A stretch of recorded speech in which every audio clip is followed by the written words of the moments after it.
Hello दोस्तों, उम्मीद करती हूँ आप लोग अच्छे होंगे।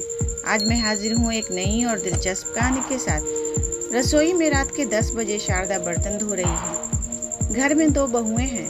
दोनों बहुएं अपने अपने पतियों से कहती हैं कि माँ को मना करो, इतनी रात को क्यों खटर पटर कर रही हैं, इससे हमारी नींद खराब होती है। और तो और सुबह सवेरे उठकर भी पूजा आरती करके हमें सोने नहीं देती हैं। आप माँ को इसके लिए मना करो। अपनी पत्नी की बात सुनकर बड़ा बेटा खड़ा होता है और रसोई की तरफ जाने लगता है।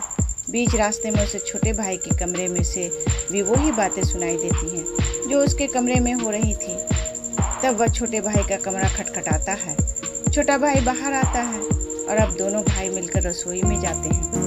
वो दोनों भी माँ को बर्तन साफ करने में मदद करने लगते हैं। माँ के बहुत मना करने के बावजूद भी दोनों नहीं मानते और बर्तन साफ कर देते हैं।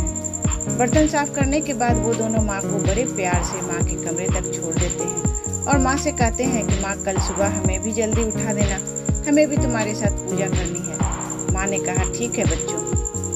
अब दोनों बेटे सुबह जल्दी उठने लगे और रात को दोनों बेटे 8:30 बजे ही बर्तन धोकर रख देते। दोनों बहुओं ने अपने अपने पति को हर रोज माँ के साथ बर्तन धोते हुए देखकर दोनों की पत्नियां बोली, सासू माँ बर्तन साफ करती तो हैं, फिर आप दोनों को क्यों बर्तन साफ करने की जरूरत पड़ गई है।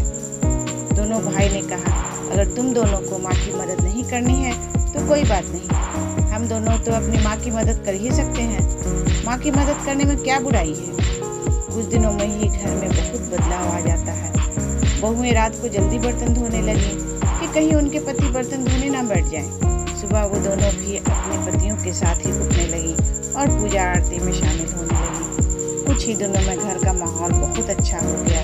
बहुएं अपने सास ससुर को पूरा सम्मान देने लगी और घर के सभी कामों में अपनी सासू माँ का हाथ बटाने लगी। दोस्तों, माँ बाप का सम्मान तब कम नहीं होता है जब बहुएं उनका सम्मान नहीं करती। माँ बाप का सम्मान तब कम होता है जब बेटे उन्हें सम्मान नहीं देते। तो दोस्तों, उम्मीद करती हूँ ये कहानी आपको पसंद आई होगी। इस कहानी पे आपकी क्या राय है हमें कमेंट करके ज़रूर बताएं। कहानी पसंद आई हो तो लाइक और शेयर करना बिल्कुल भी न भूलें। और हाँ, चैनल पर नए हो तो चैनल को सब्सक्राइब ज़रूर करें। कहानी पूरा सुनने के लिए आपका बहुत बहुत धन्यवाद दोस्तों।